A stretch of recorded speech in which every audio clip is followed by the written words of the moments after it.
So when you do start, Yes. all sorts of horrible, ghastly, terrible things happen to your guests. And as Russ was talking about, you know, you try to up yourself every year. So then the question would be, where is that line? Is there a line?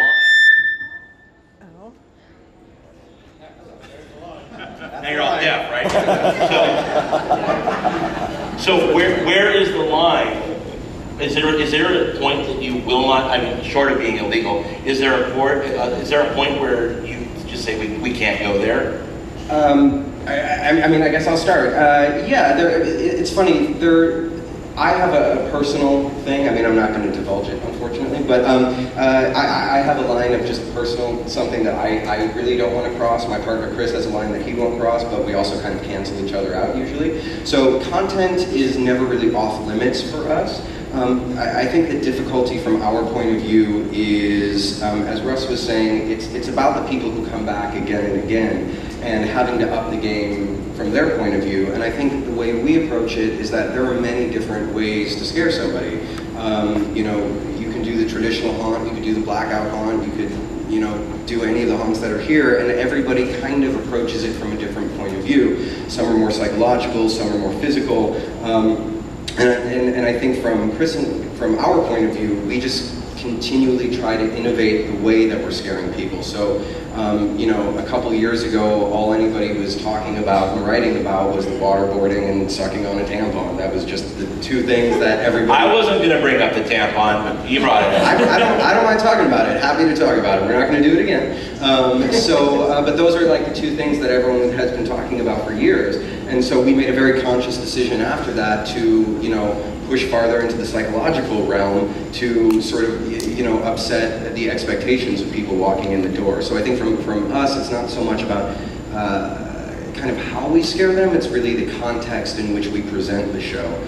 Because, you know, fear is fear, and there are only so many ways to really make it work. Gentlemen?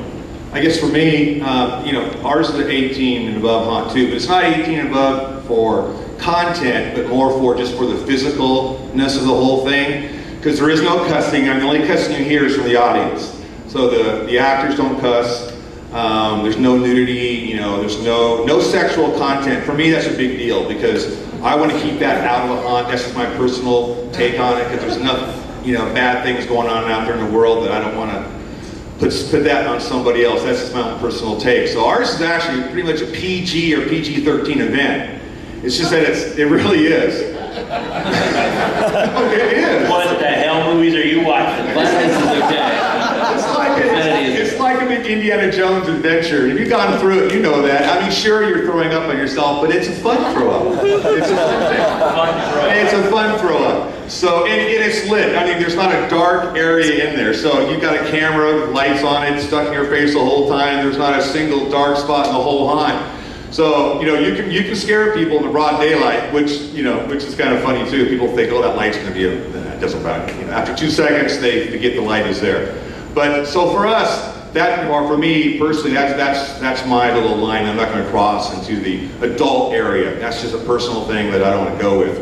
But you know, there you go. Now, JT, in going through Gates of Hell, I can assure you that your actors swear. I was F-bombed, Johanna was C-bombed, so... C-bombed is scripted. There you go. You didn't like that, did you? It was Satan's Bride or something. Yes. Had at us. We don't have any limitations as far as content goes at all. We do have profane language, all scripted profane language. We do have some semi-sexual content. No nudity, but definitely some semi-sexual content. As far as semi-sexual, it's like Justin Bieber. Yeah. Just the tip. There's actually there's one spot. I don't really have a line. I think we keep pushing it a little further, but I think that causing pain without leaving an injury is the important thing. We do inflict pain, and we're constantly looking for new ways to inflict more pain without leaving an injury, because if we leave an injury, then we've broken the law. So, but yeah, that's my line. Yeah, and he's not kidding. We were waiting to go into one of the rooms, because there are pulse points in Gates of Hell. and we were waiting to go into one of the rooms. Johanna was in front of me, and Satan's bride said, you know, you get in there, you bitch, or, you know, whatever she's going to say to her. And she has these long fingernails, and she did them down Johanna's arm, and I saw electricity arcing. And I thought, oh, hell no with that. And then she came up behind me and did it right down the back, the small of my back. And it was not pleasant, and I'm pushing on Johanna. She's like, why are you pushing me? I'm like, because it hurts, you know. You're like, hell yes! This is no joke. So, She didn't get you in the face, huh? no. Usually does that. Thank God she's not a proctologist. Okay. But that's still in for a minute. Is there nudity in Blackout? Yeah, unfortunately, I can't kind of. We're coming from a different standpoint. Blackout has extreme adult content, as similar to what JT was saying. We will swear. We do have very strong sexual content as well. You just got 100 new guests. That's why I said it. Yeah. But listen, that's actually part of the point. I mean, we want to use material that is controversial. We want to use material that is shocking. It puts people off guard. It makes them intensely vulnerable. And I think one of the most important things that we found about nudity, all kidding aside, is that there is no artifice there. And I think as far as Blackout's concerned, we don't like blood. I mean, we just don't like monsters and things like that. It's just not, you know, I personally like going through those kinds of haunted houses, but that's just not what the Blackout experience is. It's more of a realistic thing. And so for us to be able to really strip away the artifice of costume and makeup and special effects and animatronics and set pieces that you can, you know, for lack of a better term, hide behind and really actually clue into the interaction between two people in a room, there's some really, you know, scary territory that you can go in with just human beings. And that's what Blackout tries to do. And that's why we use sexual content. That's why we use nudity. We feel it breaks down that artifice, puts the audience on guard, and just kind of makes whatever scare tactic we're trying to use that much more effective. Right, that's great. I'm sure the audience has questions, so we want to open this up to the house. Do we have a microphone? Do we have somebody that has a mic? We have two, okay, bonus microphone. All right, are there any questions for the panel here? We have one right down here in the front. Here comes your Mr. Microphone. I'm definitely the audience for this, and I consider myself healthy enough, sane enough, and I know what I'm getting into when I sign a waiver, when I come to some place like this. So my question is for you, JT. Like, what did you get sued over, and why would anyone turn around and sue you when they're inviting you in? Could you elaborate a little bit on that, please?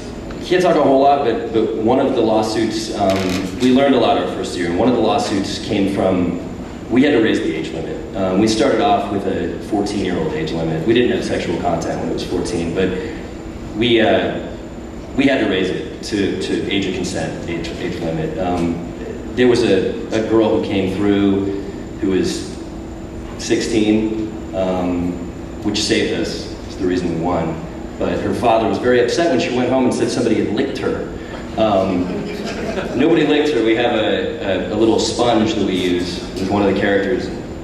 Feels like you're getting licked, but it was a scary day for us because it was the first week we opened. We were doing really well, and we got a call from this guy who said, "I'm going to take you guys down. Like, you're done."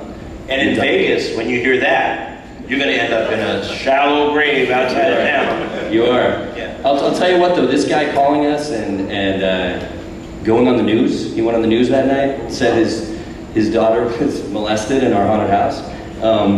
We never, ever had bigger crowds than we did the next week. And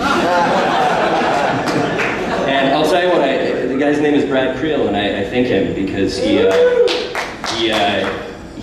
really launched us. Like without that guy and without that lawsuit, we wouldn't have been known all over town. So, but we've been sued a few more times. Nobody won. We've been threatened and had lawyers call us. And people sign the waiver, but a lot of people don't read it. I don't know. I mean, you probably walk them through it a little better, right? No, actually, no. We make. Unfortunately, we kind of make a point of not walking them through it and letting them read it on their own. But I think one of the, and I'm just going to kind of piggyback off what you're saying, because I think one of the most important things that people forget, a waiver does not mean they can't sue you. A waiver is nothing more than a piece of evidence that they bring to the trial when they sue you. So even though in the waiver it says, I will not sue you, that doesn't mean anything. Anyone can sign anything. So waivers help us when we get sued, but a waiver doesn't stop us from getting sued. And I'm actually really well versed in all that as well. As one can imagine, Blackout has also had our fair share of lawyers and legal problems, and we are also currently getting sued several times. And although I won't, and while I can't also speak to some of the specifics of it, I think ultimately to sort of answer your question, people don't read the waiver, and I think they expect something when they're walking in the door, and regardless of how you promote it, how you market it, and I think the same thing happens to movies when, you know, it's NC-17 and you say, don't come here, it's this kind of content, and then people go see it and then they come out and picket it, you know, and you're like, well, why would you go in the first place? And they have a sort of preconceived notion of what it is that they're expecting to see, or what it is that's happening to them. And I think all three of us, we try to push buttons. We try to do things that are well, maybe not controversial, but we try to do things that are effective to our audience members. And when you affect people positively, you also affect people negatively as well. And so all the adoration that I'm sure, you know, all of our Hans get, we all have to deal with the negativity of somebody walking out of that, or at least, I mean, I can say from Blackout's point of view, we've had several people that have come out and said, you know, I've been assaulted, I've been molested, I've been raped, and the fact that you can do that and have people pay for it means that you're sick. And, you know, it's a very interesting argument to have with somebody, and it's a tough place to be, but to kind of full circle back to the waiver, waivers don't mean that they can't sue you. I think it's important that you understand too that we have extreme haunts, the three of us, but they're not common. There aren't many. So most people who walk into our haunted attraction, even if they get a waiver, they think it's mainly for effect, and they sign it, no matter how much we tell them, read the waiver, read the waiver, read the waiver. They sign it and they're like, yeah, we're going into a haunted house. And so the minute they walk into a haunted house, they think nobody can touch them. They're not, I mean, there are people who get very, very angry in the first room and we have to remove them. Most people are great, but people are expecting a haunted house experience, and this is a victim experience. It's different.